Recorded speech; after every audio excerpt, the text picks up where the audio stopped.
Pirates climb aboard cargo ship. Watch what the captain did next. The tension in the air was thick enough to cut with a knife as armed men scaled the vessel's hull. Before we begin, make sure to subscribe to the channel and comment where you're watching from. Captain John Smith inhaled the salty air as he stood firmly on the bridge of his cargo ship, surveying the vast expanse of blue stretching endlessly before him. The morning sun cast diamonds of light across the Indian Ocean's surface, creating an almost hypnotic pattern that typically brought him peace. 20 years at sea had taught him to appreciate these quiet moments, but something felt different today. The steady vibration of the ship's engines hummed beneath his feet, a reassuring rhythm he'd grown accustomed to over countless voyages. He checked the navigation system one more time, confirming they were on course for their destination.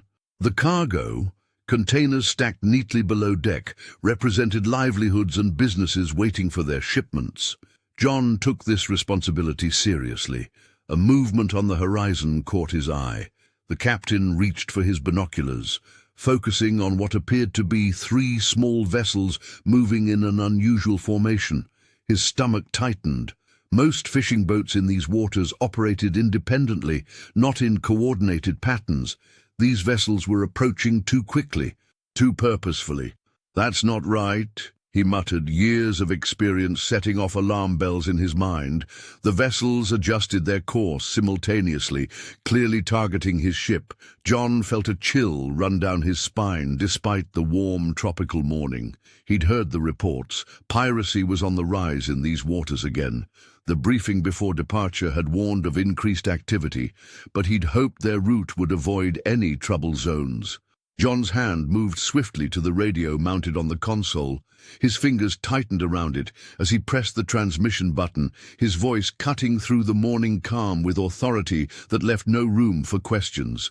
"All hands to the deck. This is not a drill. I repeat, all hands to the deck immediately." He could already imagine Robert Johnson rushing from the mess hall, his first mate always quick to respond. Sarah Davis would be securing the engine room, her technical expertise their lifeline if things went south. The rest of the crew would be scrambling, confusion giving way to the practiced discipline he'd instilled through countless drills. John's heart pounded against his ribs as he watched the vessels draw nearer. Their approach was too coordinated, too aggressive. These weren't fishermen seeking assistance or traders looking to exchange goods. His instincts, honed by decades at sea, screamed danger. "Captain?" Robert's voice came through the intercom, tension evident even through the static. "We have company," John replied grimly, never taking his eyes off the approaching threat. "And they're not here for a friendly visit." Captain John Smith's years at sea had taught him to recognize danger long before it arrived. The 3 vessels approaching weren't moving like regular fishing boats. They zigzagged with purpose, their erratic paths designed to confuse and disorient. Sunlight glinted off metal objects that were certainly not fishing gear, and the way they spread out across the water formed a classic encirclement pattern. Pirates. The word settled in his gut like lead. "Increase speed," he ordered, his voice steady despite the adrenaline surging through his veins. His hands moved with practiced precision as he spun the wheel, feeling the massive cargo ship respond beneath him. The Indian Ocean stretched endlessly around them, both sanctuary and trap. No land in sight meant no immediate help, but it also gave him room to maneuver. The captain adjusted their course, using the ship's bulk as an advantage. These smaller vessels couldn't approach from just any angle without risking being crushed against the hull. He'd seen this tactic before. They would try to position themselves at the stern where the ship's blind spots were largest. The bridge door burst open as Robert Johnson rushed in, his normally composed face tight with worry. The first mate's eyes darted to the radar screen, then to the approaching boats visible through the windows. "They're gaining on us, Captain," Robert said, his voice dropping to a near whisper. 3 boats, at least 8 men visible. "Armed," John nodded grimly. "I've already contacted the Coast Guard, but they're hours away." He kept his focus on the horizon, calculating distances and speeds. "Oh, we need to buy time." Robert moved closer, the weight of responsibility evident in his hunched shoulders. "Captain, what do we do if they board?" The question hung in the air, heavy with unspoken fears about what pirates in these waters were known to do to captured crews. John turned to face his first mate, his expression hardened by resolve. "We outsmart them, no matter what." His voice was ice-cold, devoid of panic. "Get Sarah on the radio. Tell her to prepare the engine room for possible power fluctuations. We might need to make some unexpected maneuvers." Robert nodded and reached for the communication device. "And Robert," John added, his gaze returning to the approaching threat, "alert the crew. No heroics. If they board, we follow the protocol we've practiced." As Robert hurried to relay the orders, the captain's mind raced through contingency plans. The pirates might have weapons, but he had something more valuable. A crew that trusted him, and a ship he knew like the back of his hand. Every corridor, every hatch, every blind spot could become an advantage. The vessels drew closer, and John's jaw tightened. The game of cat and mouse had begun.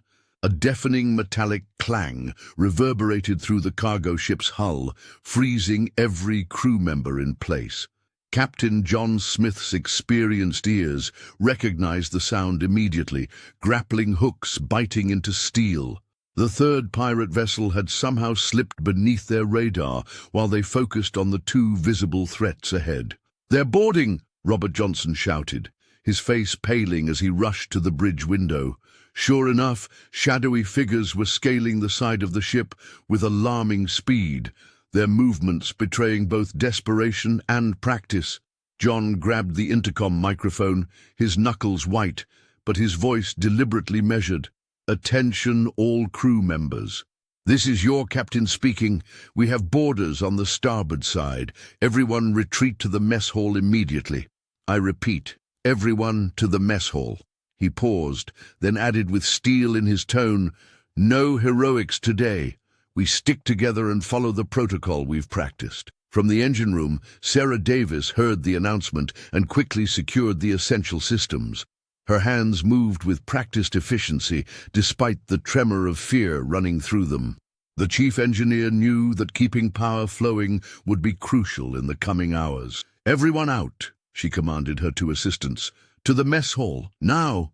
Throughout the vessel, crew members abandoned their stations, moving with urgent purpose through the narrow corridors. A young deckhand stumbled in panic, but the ship's cook steadied him with a firm hand on his shoulder. "Keep moving," the older man whispered. "The captain knows what he's doing." The sound of boots hitting the deck above sent a collective shudder through the retreating crew. The pirates had made it aboard. Their shadows moved across the windows, 5, maybe 6 figures carrying what appeared to be crude weapons and determined expressions. Inside the mess hall, Robert quickly counted heads as crew members filed in. 23, 24, we're still missing 2 from engineering," he reported to John, who stood by the sealed door. "They're coming," Sarah assured him as she arrived with her assistants, slightly breathless. "I secured what I could." John nodded grimly, scanning the faces of his crew. Fear was evident in their eyes, but something else too, trust and resolve. They had drilled for this scenario, though none had truly believed it would happen. "They want cargo, not confrontation," the captain reminded everyone in a hushed tone. "We stay quiet, we stay together, and we outsmart them." A crash echoed from somewhere above, followed by foreign shouts. The pirates were beginning their search of the ship. In the mess hall, hearts pounded in unison as fear and determination waged their silent battle in every chest. The metallic clang of boots against the ship's steel deck echoed through the corridors as the pirates dispersed. Captain John Smith pressed himself against the wall of a narrow passageway, listening intently to their movements. 2 of Miguel's men veered toward the cargo hold, their weapons glinting under the emergency lights. Their hushed voices carried through the still air. They were hunting for the valuable merchandise rumored to be hidden among the containers.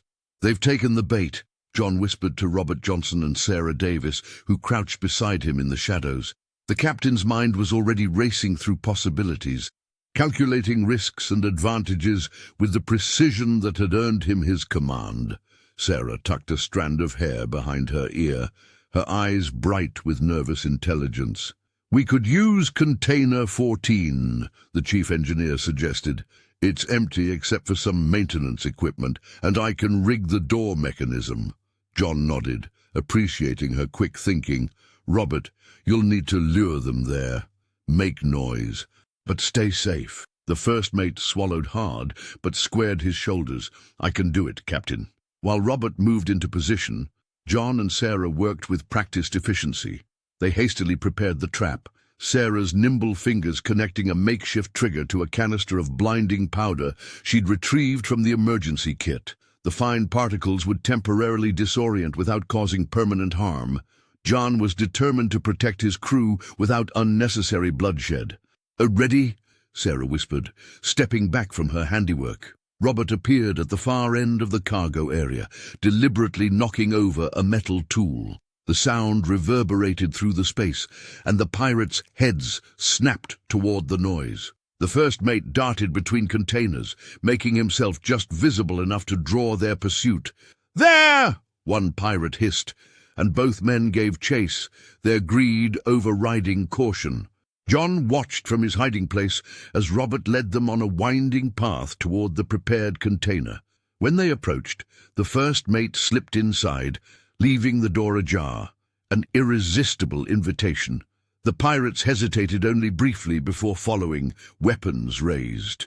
The moment they crossed the threshold, John lunged forward, and Sarah triggered the mechanism.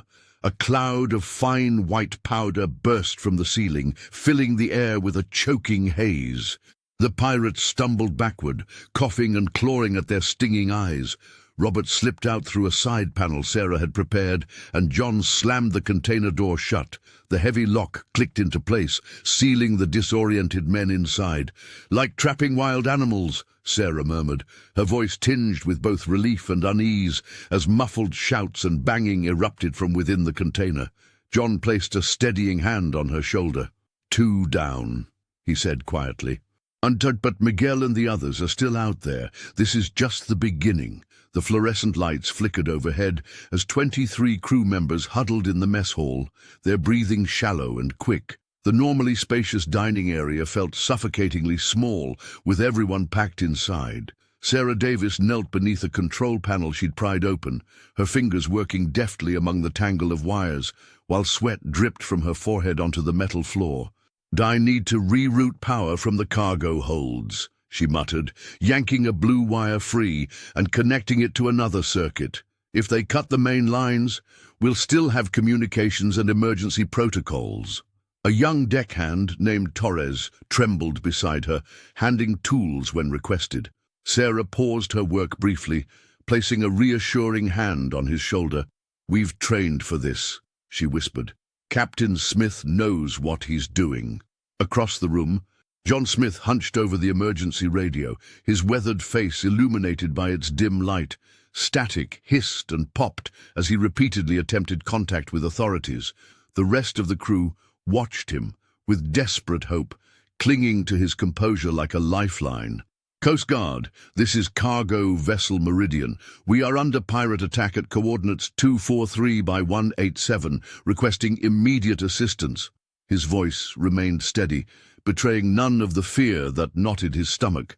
After several attempts, a broken voice crackled through.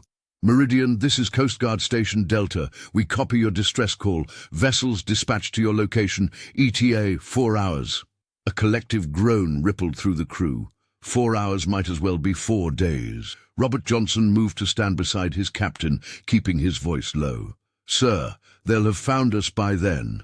"I know," John replied, his eyes never leaving the radio. "But knowing help is coming gives us something to hold on to." The chief engineer finished her work, closing the panel with a decisive click. The emergency lights strengthened slightly, casting the room in a steadier glow. "Power rerouted and secured," she announced. "They can't shut us down completely now." A metallic bang echoed somewhere above them, causing several crew members to flinch. A woman began to sob quietly. John stood, his presence filling the room despite his average height. "Listen to me," he said, his voice cutting through the fear. "Those men up there, they're just people. Desperate people with weapons. Yes, but still just people. We have numbers, knowledge of this ship, and a plan." He nodded towards Sarah and Robert, his most trusted officers. "Between the three of us, we've sailed through hurricanes and mechanical failures that should have sunk us. This is just another storm to weather." The captain's calm washed over them like a balm. They might be trapped, but they weren't helpless. Not yet. Miguel Lopez stalked across the upper deck of the cargo ship, his footsteps deliberate and predatory. The salt-laden wind whipped at his face as his dark eyes scanned the vessel. Something felt wrong. The takeover had been too easy. No resistance, no confrontation. Where were all the sailors? A ship this size should have at least 20 crew members, yet they'd encountered none. "This doesn't make sense," he muttered, gripping his weapon tighter. The cargo vessel seemed to mock him with its eerie silence, broken only by the persistent hum of machinery and the gentle lapping of waves against the hull. Miguel raised his voice, barking orders in his native tongue to the 4 men who had boarded with him. "Search every corridor, every room. Find them!" His voice echoed across the empty deck, carrying the edge of growing frustration. They must be hiding somewhere. 2 of his men nodded nervously before disappearing below deck, their footsteps clanging against metal stairs. The pirate leader watched them go, a sense of unease crawling up his spine. In his years of raiding vessels across these waters, he'd never encountered a ghost ship still running at full power. "You," he pointed to another man. "Check the bridge again. Make sure we didn't miss anything." As his crew dispersed, Miguel paced the length of the deck, listening intently. The ship was too quiet, too orderly. Captain John Smith and his crew had to be somewhere, planning something. The thought made his trigger finger itch. The radio at his hip crackled with static before one of his men's voices came through. "Nothing in the eastern corridors. No one here." "Keep looking," Miguel snapped back, his patience wearing thin. Every passing minute heightened the tension. The pirate leader found himself jumping at small sounds, the creak of metal, the distant thrum of engines. This wasn't right. Cargo ships didn't run themselves. He approached the railing, looking out at his own smaller vessel bobbing alongside the massive ship. 2 more of his men waited there, ready for his signal to bring aboard the goods. But first, he needed to secure the ship completely. The radio crackled again. "Miguel, we found signs of recent activity in the mess hall. Food still warm." The pirate leader's eyes narrowed. They were here, hiding like rats, playing some kind of game. He wouldn't be outsmarted by a simple cargo captain and his crew. "Find them," he ordered, voice cold as the ocean depths. "Search every container if you have to." As Miguel continued his prowl, the ship seemed to hold its breath around him, a silent adversary in this dangerous game of hide-and-seek. Captain John Smith's mind raced through a dozen scenarios, each one carefully calculated like moves on a chessboard. The cargo ship had become a battlefield, but he knew their greatest advantage was Miguel's greed. Pirates didn't risk their lives for nothing. They wanted treasure, and that desire could be weaponized. With steady hands, he reached for the PA system's microphone. The familiar weight of it grounded him as he pressed the button, his voice echoing through every corridor and compartment of the vessel. "Attention," he announced, his tone deliberately calm yet authoritative. "I know what you're looking for. The jewels are hidden in a secure container. Find them, and you can leave unharmed." He paused, letting the words sink in. "No need for bloodshed over what's already insured." The captain's voice carried a honeyed promise, masking the elaborate trap he was setting.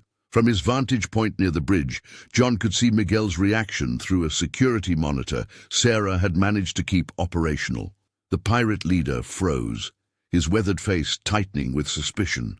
Miguel Lopez paced the deck, conflict evident in every movement. His instincts screamed danger, yet the mention of jewels ignited a familiar fire in his eyes. He barked orders in rapid Spanish to his remaining men, gesturing wildly toward the cargo area. It could be a trick, one of his crew muttered, clutching his weapon nervously. "Of course it's a trick," Miguel snapped back, his voice low and dangerous. "But even tricks can lead to treasure." He pointed to 3 of his men. You, and you with me. The rest secure the perimeter." John watched through the monitor as the pirate leader directed his crew toward the eastern section of containers, exactly where Robert and Sarah had prepared their surprise. The captain allowed himself a grim smile. Miguel was walking straight into their web of deception, pulled by strings of his own greed. Through his earpiece, he heard Robert's whispered confirmation. "They're heading for container E-17, Captain." "Everything's set. Hold positions," John replied softly. "Let them get all the way in." The trap was elegant in its simplicity. What appeared to be a container of valuable electronics was actually rigged with non-lethal countermeasures. The moment the pirates forced entry, they'd find themselves in a situation they couldn't fight or steal their way out of. As Miguel approached the container, suspicion and desire battled across his face. His hand reached for the latch, hesitated, then pulled. The door swung open with an ominous creak. Robert Johnson and Sarah Davis pressed themselves against the cold metal wall, barely daring to breathe as they observed the scene unfolding before them. From their vantage point in the shadows of a narrow corridor, they had a clear view of Miguel Lopez and his remaining men circling the container John had cleverly marked as valuable. "They're taking the bait," Sarah whispered, her fingers nervously twisting a loose thread on her uniform. The chief engineer exchanged a knowing glance with Robert, both of them aware of what waited inside those innocent-looking boxes. The pirates pried open the container with crowbars, metal screeching against metal. Miguel directed his men with sharp commands, his eyes gleaming with anticipated triumph. "Hurry! The electronics will be worth thousands!" he barked, unaware of the trap they were walking into. Inside, stacked neatly, as if awaiting transport to some wealthy destination, were boxes labeled with convincing corporate logos. The pirates tore into them with greedy hands, ripping cardboard and tossing packing materials aside. Their movements became increasingly frantic as they searched for the valuable goods. "Now," Robert mouthed silently, counting down with his fingers as the first pirate reached the specially rigged box at the center of the stack. The effect was instantaneous. A pirate yanked open the decoy package, triggering the mechanism inside.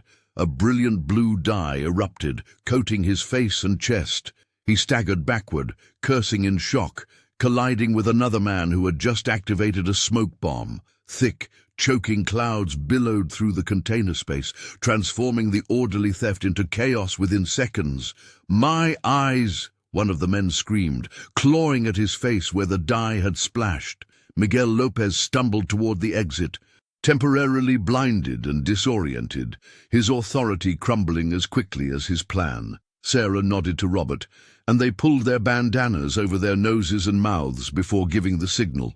From various hiding spots around the cargo area, crew members emerged like ghosts through the smoke.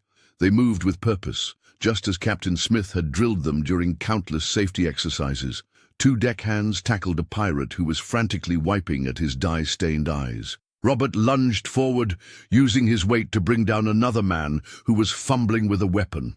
The first mate worked quickly, securing the pirate's wrists with rope while the invader coughed and sputtered through the thickening smoke. Sarah, despite her technical role, showed surprising strength as she helped subdue one of the smaller pirates.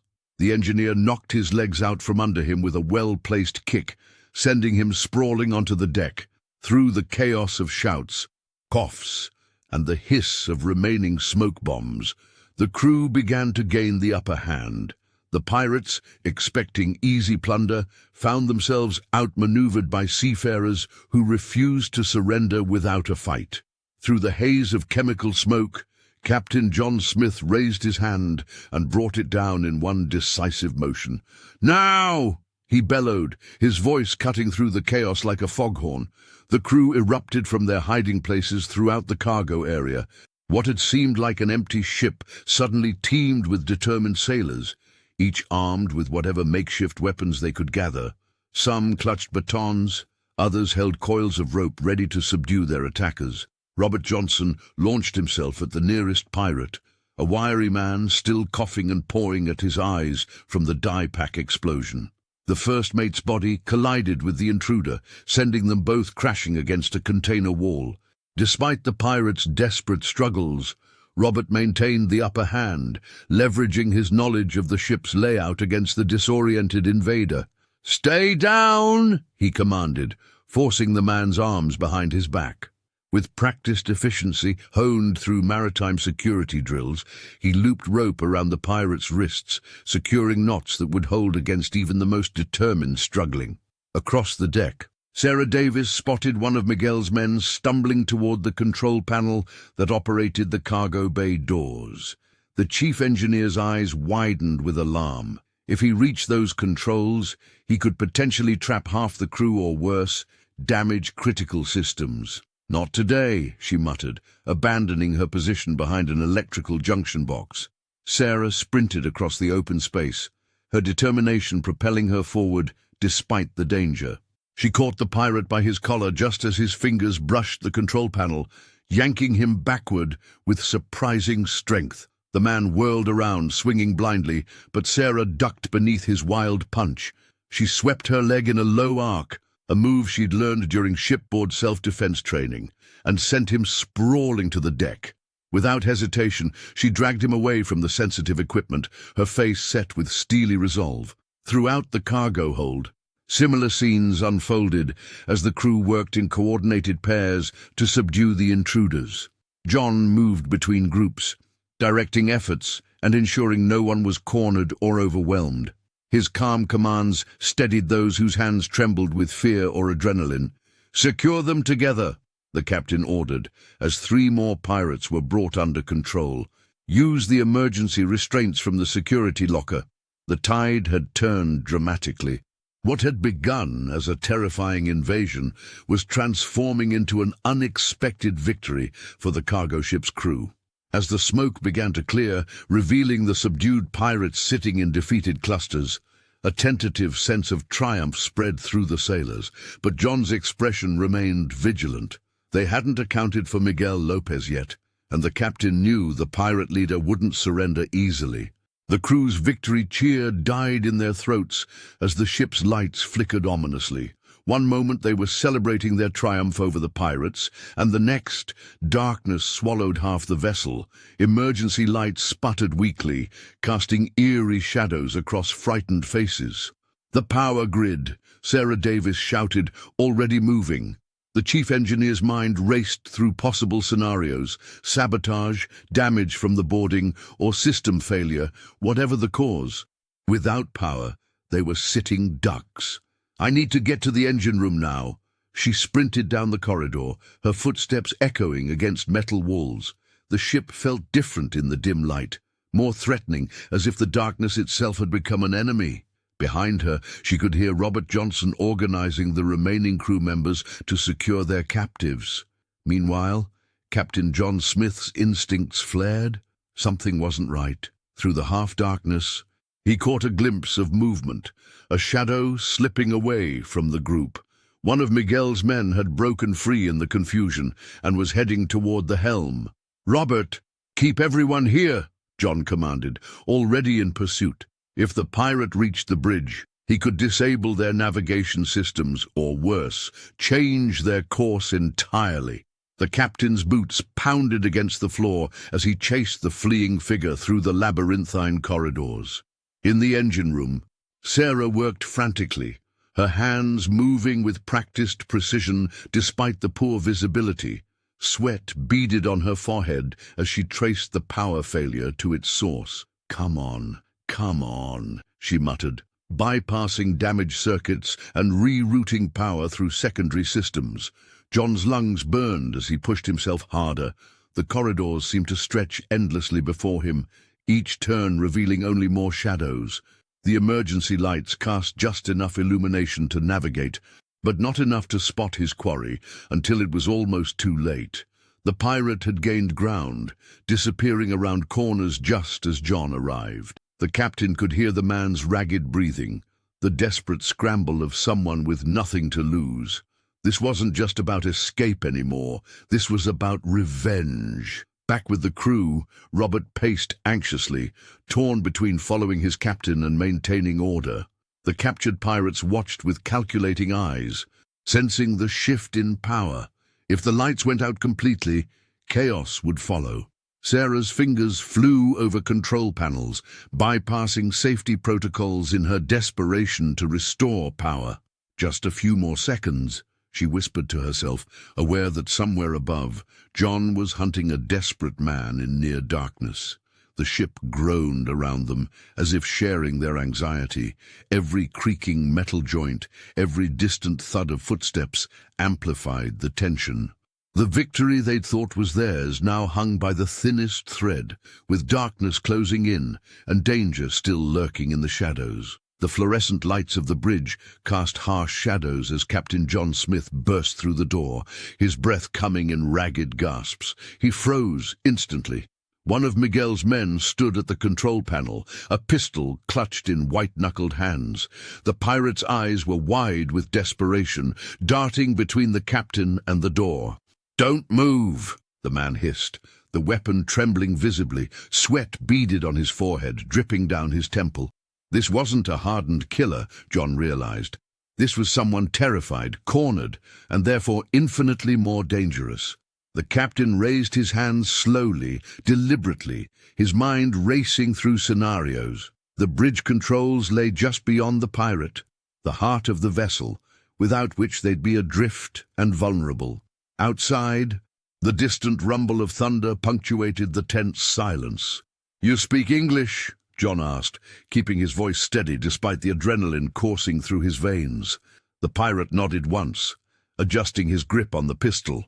"Your friends are captured or injured," the captain continued, taking a careful half-step forward. "The Coast Guard is coming. This ends now, one way or another."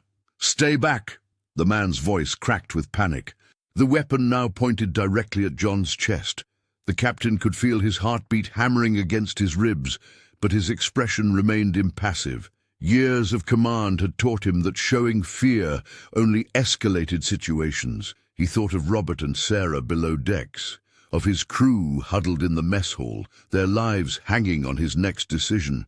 "Take me," John said, his voice steely with resolve. "I'm the captain. I can get you what you want." He lowered his hands slightly, a calculated risk, "but spare my crew. They're innocent in this." The pirate's eyes narrowed with suspicion, but John could see the calculation happening. A hostage, especially the captain, might be his only leverage for escape. "You trick me, I shoot," the man warned, gesturing with the gun toward the door. John nodded solemnly. "No tricks." His mind was already formulating the next phase of his plan. Remembering the smoke devices Sarah had rigged throughout the ship, if he could just get this man to the container deck. "Move!" the pirate ordered, pressing the cold metal barrel against John's back. The captain complied, walking slowly toward the exit. Each step was measured, each breath controlled. The ship swayed beneath them as the first waves of the approaching storm hit the hull.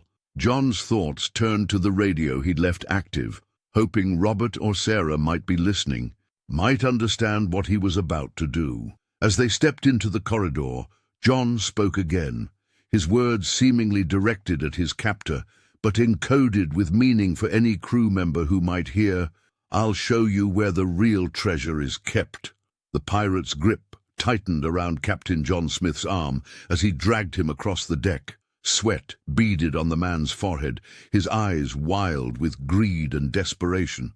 The weapon in his hand trembled slightly, not enough to give John hope of overpowering him, but enough to worry about an accidental discharge. "Faster!" the pirate hissed, jabbing the barrel into John's ribs. "Show me these jewels before my patience runs out." John stumbled forward deliberately, his mind calculating each step. The cargo container loomed ahead, the same one they'd prepared hours earlier when this nightmare began. He needed to get the pirate in position. Just a few more steps.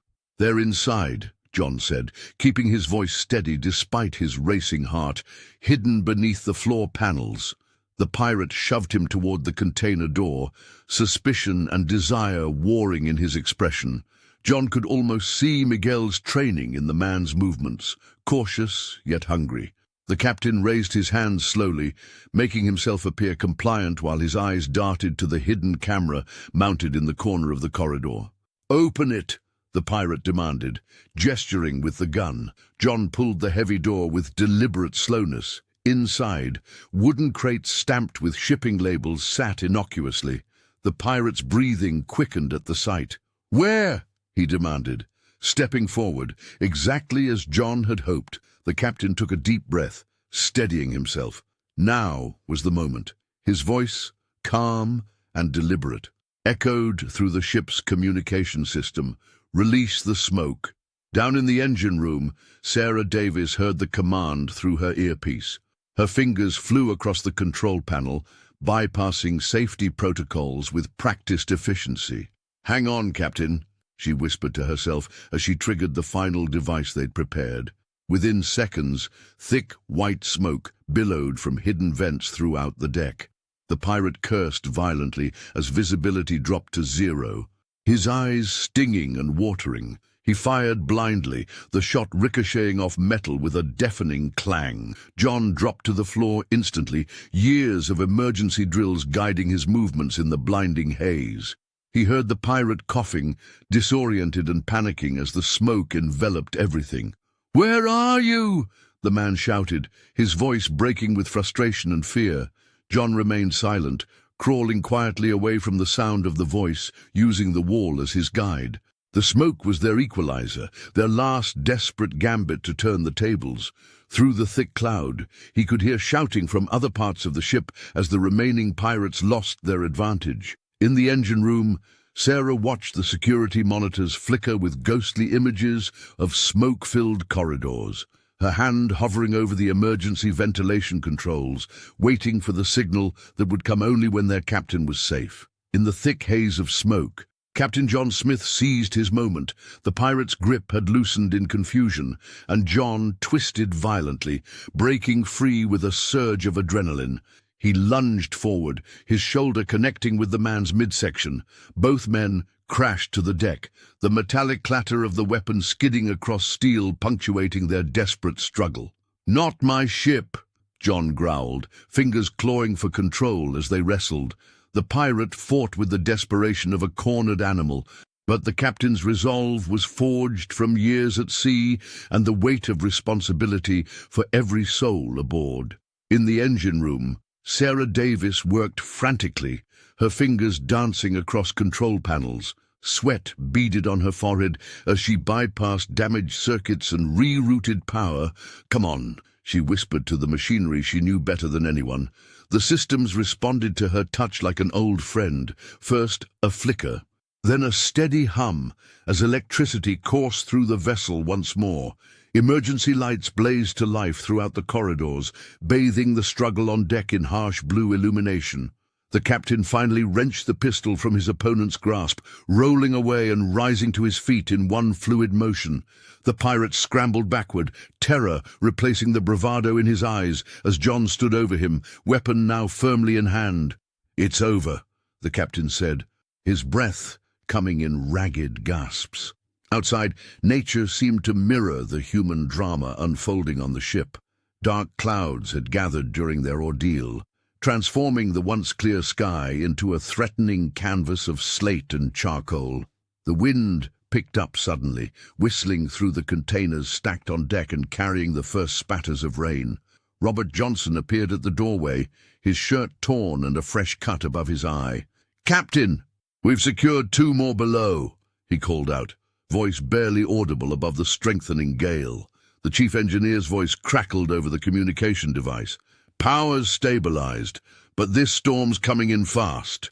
Rain began to pelt the deck in earnest now, drumming against metal and skin alike. John motioned for Robert to secure their newest prisoner, his eyes scanning the horizon where lightning flickered in the distance. The approaching storm would bring new dangers, but at least they faced them with their ship back under control. Every sense seemed heightened in the aftermath of violence, the metallic taste of fear, the sting of rain against skin, the electric tension in the air. The crew moved with renewed purpose, their earlier terror transforming into a focused determination. They had survived the first wave of danger, but as thunder rolled across the water, John knew their ordeal was far from over. Miguel Lopez stumbled across the slick deck, his voice hoarse as he tried to shout orders over the chaos. The smoke hung thick in the air, mingling with the spray of seawater that crashed over the railings. The pirate leader's usual commanding presence had crumbled, replaced by a wild-eyed desperation that his men immediately sensed. "Regroup, to me," he bellowed, but his words scattered in the wind. Two of his men were already cornered near the cargo area, hands raised in surrender as crew members advanced with makeshift weapons. Another pirate slipped on the wet surface, crashing hard against a container as he attempted to flee. Miguel's fingers tightened around his pistol, but uncertainty paralyzed him. The carefully orchestrated raid had dissolved into a nightmare. For the first time since boarding, genuine fear crept into his eyes. Captain John Smith moved with purpose despite his battered appearance. Blood trickled from a cut above his eye, and his uniform hung torn at the shoulder, but determination drove every step. He gestured silently to Robert Johnson, who circled behind a stack of containers to cut off a pirate's escape route. "We've got the upper hand now," John called to his crew, his voice steady despite his ragged breathing. "Remember, no unnecessary risks." Robert tackled one of the fleeing men, both of them sliding across the wet deck before the first mate secured the pirate's wrists with a length of rope. Sarah Davis emerged from below, bringing 3 more crew members to assist in the roundup. "Engine room secure, Captain," she reported, passing additional restraints to the others. Her quick thinking had saved them twice already, first with the emergency systems and then with the smoke deployment. The remaining pirates, seeing their leader's hesitation and their comrades captured, lost whatever fighting spirit remained. 2 threw down their weapons, dropping to their knees with hands raised. Miguel, cornered against the railing, made one last desperate lunge toward the bridge. John intercepted him, both men crashing against the wall in a tangle of limbs. The captain's years of experience prevailed as he wrestled the pirate leader to the ground, pressing a knee firmly into his back. "It's over," John said, his voice low but carrying the weight of absolute certainty. The crew worked methodically, herding the captured pirates toward the storage room. They secured the door with heavy chains, posting 2 watchful crew members outside.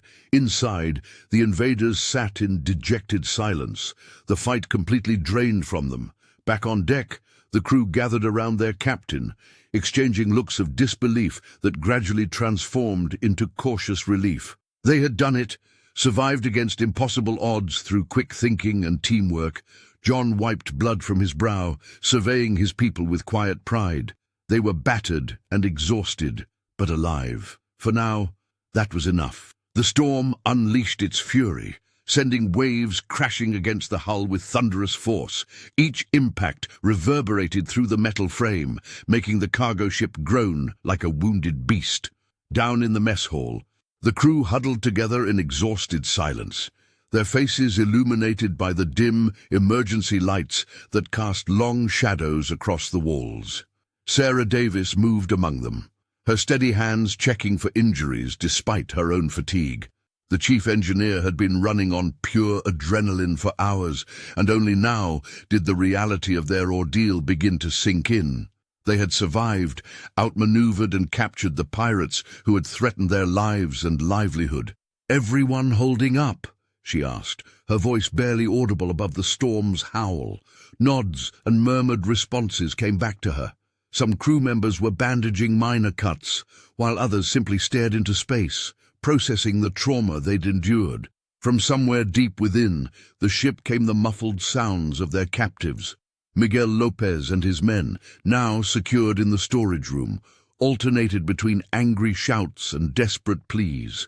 The crew exchanged uneasy glances, each time a particularly loud wail echoed through the corridors. "They won't break out," Robert Johnson assured everyone, though his knuckles were white where he gripped the edge of a table. The first mate had shown remarkable courage during the confrontation, but now exhaustion lined his face. Captain made sure of that. Sarah checked the time. The Coast Guard was still at least an hour away. Another massive wave struck, sending a shudder through the vessel. She steadied herself against a wall, suddenly overwhelmed by the realization of how close they had come to disaster. "We made it," she whispered, more to herself than anyone else. The simple truth of those words broke something inside her. Tears welled up unexpectedly, streaming down her face before she could stop them. A young deckhand noticed and awkwardly offered her a clean rag. "You saved us too, you know," he said quietly. "Keeping the systems running when they tried to take the ship." Sarah wiped her eyes, embarrassed but grateful. Around her, the crew had formed small clusters of comfort, sharing water, checking on one another, recounting moments of bravery. Despite their ordeal, a fragile sense of camaraderie had emerged, stronger than before. Outside, the storm continued its assault, but inside this small sanctuary, something resilient had taken root. They were safe, for now. Sarah took a deep breath and moved to check the communications equipment again. Captain John Smith would need to know the moment the Coast Guard made contact. The night was far from over, but they would face whatever came next together. John Smith returned to the bridge, his uniform completely soaked through as rain continued to pour from the night sky. Water dripped from his hair onto the control panels as he gazed out into the impenetrable darkness that surrounded the cargo ship. His shoulders slumped slightly, the weight of the past hours finally settling upon them now that the immediate danger had passed. The radio suddenly crackled to life, cutting through the steady drumming of raindrops against the windows. A voice, distorted but unmistakably official, confirmed what the captain had been desperately hoping for. The Coast Guard was finally en route. Their sirens were still faint, barely audible above the storm, but growing steadily louder with each passing minute. John leaned heavily against the console, allowing himself the first deep breath since the pirates had appeared on the horizon. The adrenaline that had kept him sharp and focused was now ebbing away, leaving behind a bone-deep exhaustion that threatened to overwhelm him. His hands trembled slightly as he reached for the radio to acknowledge the approaching help. "Thank God," he whispered to himself, watching lightning flash across the distant sky, briefly illuminating the churning waves below. Despite the relief washing over him, the captain's mind refused to rest.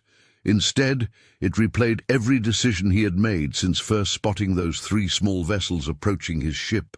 Had luring Miguel and his men into the container been too risky? Could someone have been seriously hurt when the power failed? Should he have found a way to contact authorities sooner? John rubbed his face with both hands, feeling every line of fatigue etched there. The responsibility of command had never felt heavier. 42 crew members had placed their lives in his hands, and while they had survived, the outcome could have been catastrophically different with just one miscalculation. Through the window, he could now make out the distant lights of the approaching Coast Guard vessels, cutting through the rain like beacons of salvation. The captain straightened his posture, knowing he would need to brief the authorities and oversee the formal transfer of the pirates into official custody. His reflection stared back at him from the darkened glass, exhausted, soaked, but undefeated. The questions continued to circle in his mind like restless birds. Had he done enough? Had his leadership been worthy of the trust his crew placed in him? The answers remained elusive. But the approaching lights promised at least a temporary reprieve from the nightmare they had all endured. The first light of dawn painted the horizon in hues of amber and gold, casting long shadows across the battered deck. Robert Johnson approached the bridge quietly, his uniform still damp from the night's chaos. The young first mate's face bore the marks of exhaustion, a cut above his eyebrow, dark circles under his eyes, but there was something else there too. A newfound respect glimmered in his gaze as he watched Captain John Smith charting their course forward. "You saved us all, Captain," Robert said, his voice barely audible above the gentle hum of the engines below. "I hope I can do half as well someday." John turned from the navigation console, studying his first mate's face. The weight of the night's events hung between them. The terror of the pirate attack, the desperate gambles, the moments when all seemed lost. The captain placed a steady hand on Robert's shoulder, feeling the slight tremor that still ran through the younger man's body. "It's never just one person, Robert," John replied, his voice carrying the gentle authority that had guided them through the darkness. "It's all of us, together." Robert nodded, but doubt flickered across his features. "But when Miguel had that gun pointed at you, you didn't hesitate. Not even for a second." The captain's gaze drifted toward the window, where the Coast Guard vessels were still visible on the horizon. "Fear isn't the absence of courage," he said thoughtfully. "It's doing what needs to be done, despite it." The first mate leaned against the console, wincing slightly from a bruise on his side. "Sarah told me how you insisted on treating the pirates humanely, even after everything they did." "The sea makes desperate men of many," John replied. Today we were the victors. Tomorrow." He let the thought hang unfinished in the air between them. Below deck, they could hear the crew beginning to stir, the ship gradually returning to its rhythms. The captain pulled out his logbook, fingers tracing over the blank page where he would need to document the attack. "You know," Robert said, straightening his posture, "when I first signed on, I thought this was just another job. But after last night," he paused, searching for the right words, "this crew is something special."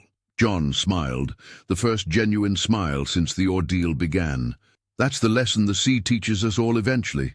No one survives alone out here." The two men stood in companionable silence, watching as the sun climbed higher, burning away the last shadows of night. The cargo ship pressed forward through the waters, carrying not just its freight, but a crew forever changed by what they had faced together. The first light of dawn painted the horizon in hues of pink and gold, washing away the darkness that had sheltered their ordeal. Captain John Smith stood tall at the ship's rail, his uniform still damp from the storm, watching as 3 Coast Guard vessels approached through the morning mist. Their searchlights cut through the remaining haze like beacons of salvation, signaling the end of their nightmare. When the Coast Guard officers boarded, John greeted them with the quiet dignity of a man who had faced the worst and survived. His face, etched with exhaustion, nonetheless projected the authority that had saved his crew. "The pirates are secured in the storage room," he explained, leading the officers below deck. "My crew managed to subdue them without serious injuries."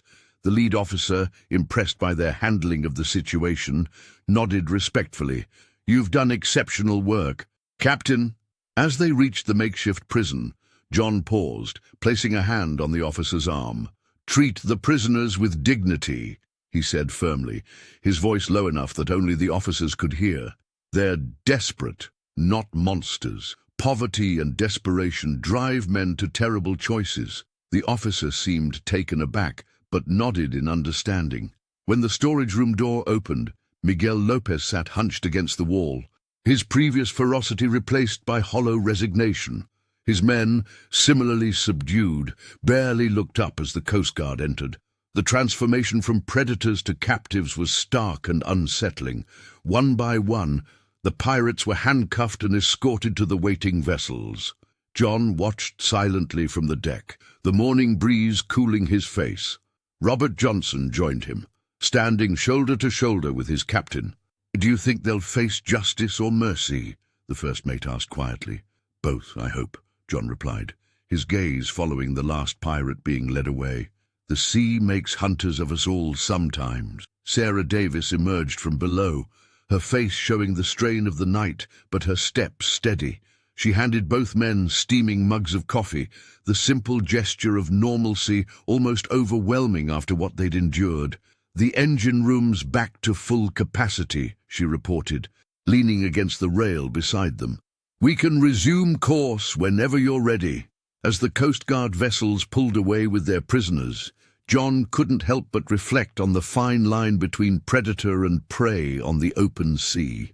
Today, They had been the victors, but the ocean was vast and unforgiving, with dangers lurking beneath every wave. "We'll depart in an hour," he decided, taking a long sip of coffee as the sun climbed higher, promising a new day. As dawn broke over the Indian Ocean, the storm that had raged through the night finally released its grip on the battered cargo ship.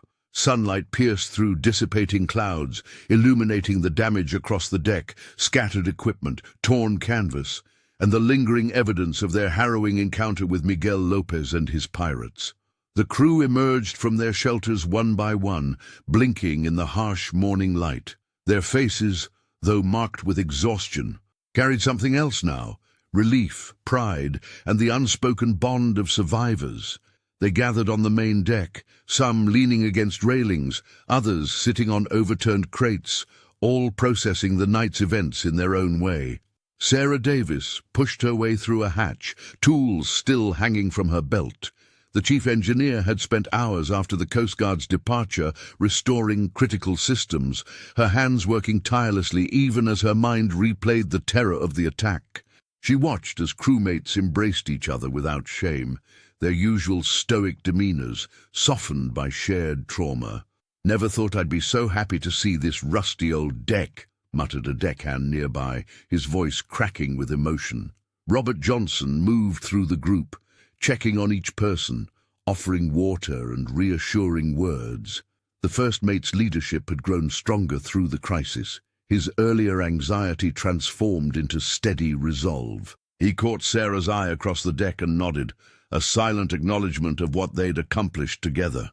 Two crew members knelt in a corner, heads bowed in prayer. Others exchanged quiet stories of where they'd hidden, what they'd seen. Laughter occasionally broke through, nervous, relieved laughter that helped release the tension they'd all carried through the night. Sarah made her way to the starboard railing, her fingers tracing the salt-crusted metal. The horizon stretched endlessly before her, blue meeting blue in a perfect line that seemed to promise peace. The wind had gentled now, carrying the scent of salt and possibility rather than danger. A young deckhand joined her, his hands still trembling slightly. "Do you think they'll come back?" he whispered. Sarah shook her head, her gaze never leaving the horizon. Her heart pounded with something she hadn't felt in hours. Hope, pure and simple. The engineer took a deep breath of the salty air, feeling the ship's gentle sway beneath her feet. "We made it," she whispered, the breeze catching her words and carrying them out toward the endless sky. The statement was simple, but carried the weight of everything they'd survived together. The ship, damaged but undefeated, continued its journey beneath them, a testament to their collective courage. Captain John Smith leaned against the bridge railing, his weathered hands gripping the cool metal as the first rays of sunlight pierced the eastern horizon. The golden light gradually washed over the cargo ship, illuminating the scars of battle, scattered equipment, torn ropes, and the faint stains of smoke damage. Yet in this light, even the damage seemed somehow beautiful, a testament to survival. The captain's eyes burned from exhaustion, but he couldn't bring himself to leave his post just yet. Every creak of the vessel, every splash against the hull, reminded him of the night's terrors. He knew the memories would haunt him in quiet moments, the desperation in Miguel's eyes, the sound of boots pounding across steel, the heart-stopping moment when he'd offered himself as sacrifice. "Beautiful morning, isn't it?" Robert approached quietly, offering a steaming mug of coffee. John accepted it with a grateful nod. "The best kind, one we weren't guaranteed to see." The first mate stood beside him, both men silently watching the ocean transform from threatening darkness to peaceful blue. "The crew's talking about you, you know, what you did, how you kept your head when everything went sideways." "I just did what any captain would do," John replied, sipping the bitter coffee. "Besides, without Sarah's quick thinking with those systems, or your courage with those pirates, we'd be telling a different story today." Below deck, the ship hummed with renewed energy as the crew settled back into routine. Sarah had worked through the night, restoring damaged circuits, her determination unwavering even after danger had passed. Now she moved through the corridors, checking on colleagues, her presence alone reassuring them that normalcy was returning. The Coast Guard had taken Miguel and his men hours ago, but John could still see the pirate leader's face, not the mask of menace he'd worn during the attack, but the defeated expression as he was led away. Desperation made predators of ordinary men on these waters, setting course for our original destination. "Captain?" Robert asked, breaking the silence. John nodded, straightening his shoulders. "The cargo's still waiting to be delivered. Life goes on." As the ship carved its path through the endless blue, John knew each person aboard carried invisible wounds from the night's events. Yet alongside the trauma grew something equally powerful: confidence, unity, and the quiet knowledge that they had faced the worst together and emerged victorious. The vessel moved forward, leaving the site of terror behind. In time, the nightmares would fade, replaced by stories of courage shared over meals in distant ports. The ocean, once again, became a highway rather than a threat. For now, that was enough.